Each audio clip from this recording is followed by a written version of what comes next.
নমস্কাৰ সকলোকে আকৌ এটা নতুন ভিডিঅ'ৰ সৈতে আৰু আজি মই বনাবলৈ লৈছোঁ ছাগলীৰ মাংস। তাৰ বাবে মই লৈছোঁ আধা কেজি ছাগলীৰ মাংস আৰু লগতে লৈছোঁ ইফালে আলু, পিঁয়াজ, আদা, নহৰু, লগত লৈছোঁ শুকান জলকীয়া। আৰু মাংসখিনি মই এয়া ধুই ধুনীয়াকৈ চালনী এখনত থৈ দিছোঁ আৰু এয়া পানীখিনি চালনীখনৰ তলেদি ওলাই গ'ল। আৰু এতিয়া মাংসখিনি মই নিমখ সানি ল'ম। এতিয়া মই মাংসখিনিত এচামুচ নিমখ দিছোঁ, এচামুচ সম্পূৰ্ণ দিছোঁ আৰু এইখিনি মই এতিয়া সানি ল'ম ভালকৈ।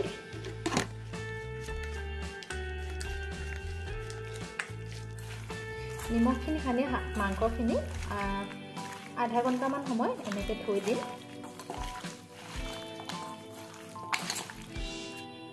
এতিয়া মই এই শুকান জলকীয়াকেইটা গুটিখিনি গুচাই ল'ম, মানে গুটিখিনি জলকীয়াটোৰ পৰা গুটিখিনি উলিয়াই ল'ম।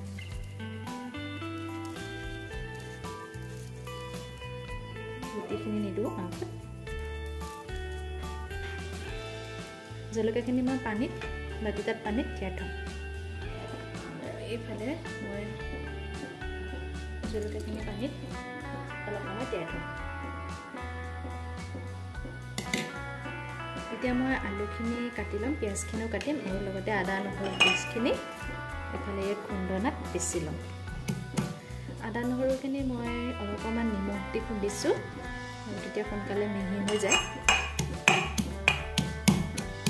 এতিয়া মই তিয়াই থোৱা জলকীয়াখিনি পিচি ল'ম, চেক নাই দিয়া, ইয়াতে খুন্দি লৈছোঁ।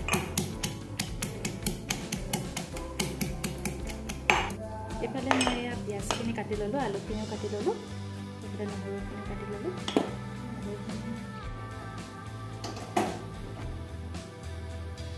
এইফালে মোৰ কেৰাহীখন গৰম হৈ গ'ল আৰু মই এতিয়া তেল দিছোঁ।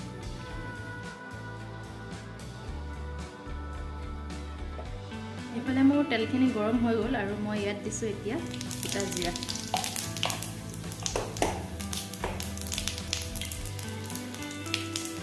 লগত দিছোঁ দুটা তেজপাত আৰু মই এতিয়া দি দিম এই কাটি লোৱা পিঁয়াজখিনি।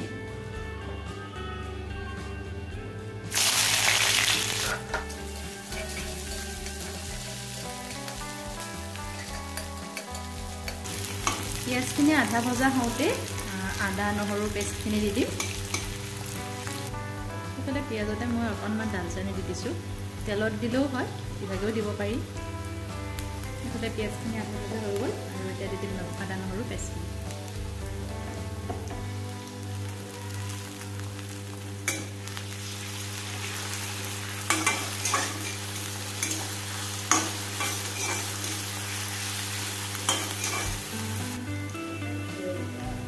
আৰু এইফালে মোৰ পিঁয়াজখিনি ভজা হৈ গ'ল আৰু এতিয়া মই মাংসখিনি দি দিম।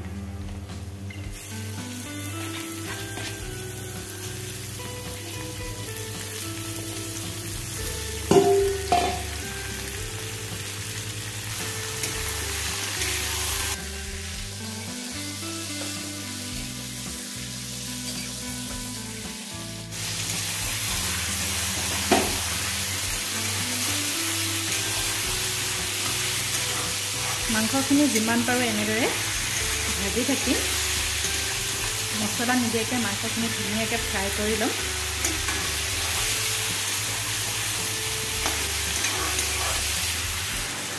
সেইকাৰণে মাংসৰ পৰা পানী ওলাইছে, এয়া এই পানীখিনি শুকাই যোৱালৈকে মাংসখিনি এনেকৈ ভাজিয়ে থাকিম।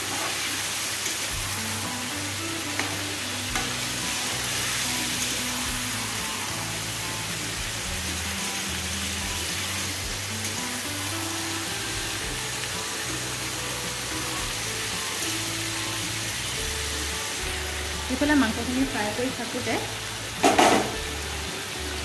আলুখিনি কাটি থোৱা আলুখিনিও দি দিম।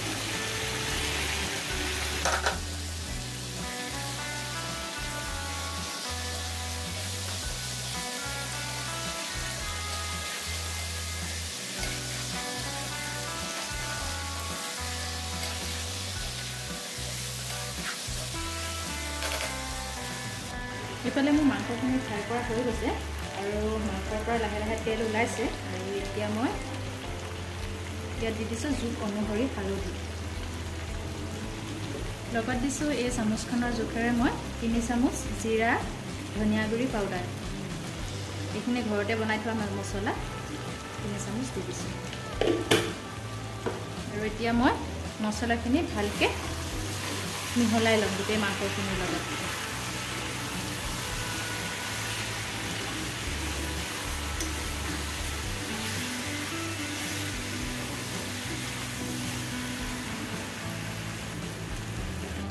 ইফালে মোৰ হালধি মছলাখিনি মিলোৱা হৈ গ'ল আৰু এতিয়া মই অকণমান সময়ৰ কাৰণে এনেকৈ ঢাকি থ'ম মাজে মাজে চেক কৰি থাকিম যাতে লাগি নাযায়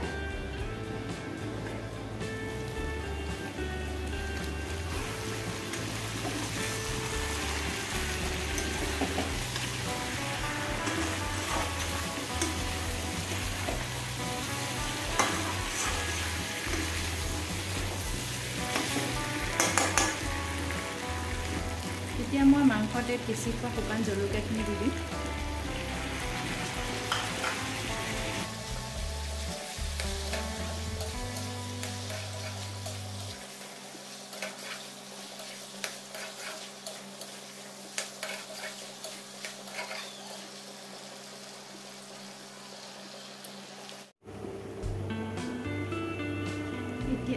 এতিয়া মই মাংসত দি দিম গৰম মছলা অকণমান দিছোঁ গৰম মছলা লগতে দিছোঁ ইয়াক খুন্দি থোৱা জালুক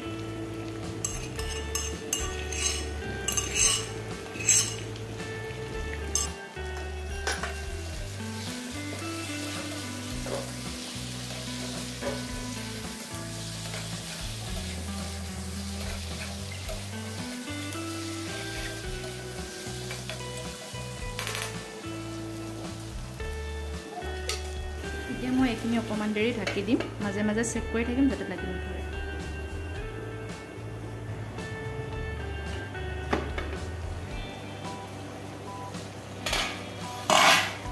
এইফালে আমাৰ মাংসৰ পৰা তেল ওলাই গৈছে মাংসৰ পৰা আৰু এতিয়া অকণমান এনেকৈ ভাজি আৰু পানী দি দিব পাৰিম এয়া চাওক মাংস ধুনীয়া কালাৰো আহিলে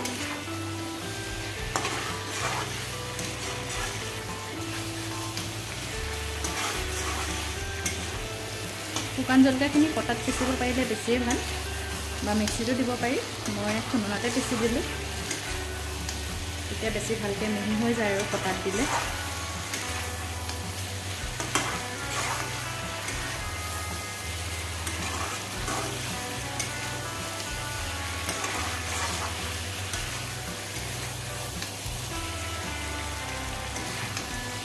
মাংস ফ্ৰাই হৈ গ'ল ধুনীয়াকৈ আলু প্ৰায় সিজিয়ে গ'ল আৰু এতিয়া পানী দি দিব পাৰিম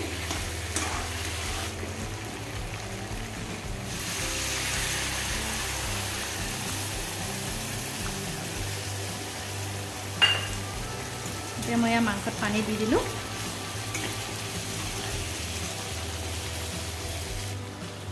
মই মাংসত গৰম পানী দিছোঁ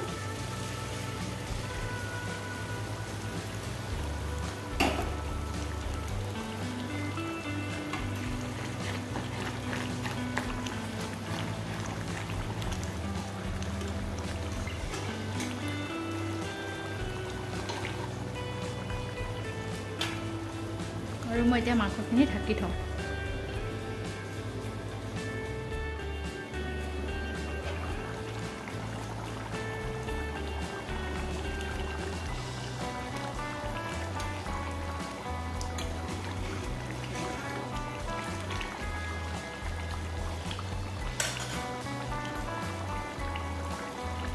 আৰু এতিয়া আঞ্জাখিনি এনেকৈ উতলি থাকিবলৈ দিম অলপ সময় নিমখ মই আগতে একেবাৰে দিয়ে দিছিলোঁ মাংসত আৰু নিদিলেও হৈ যাব আৰু এফালে আমাৰ মটন কাৰী ৰেডি হৈ গ'ল ধুনীয়া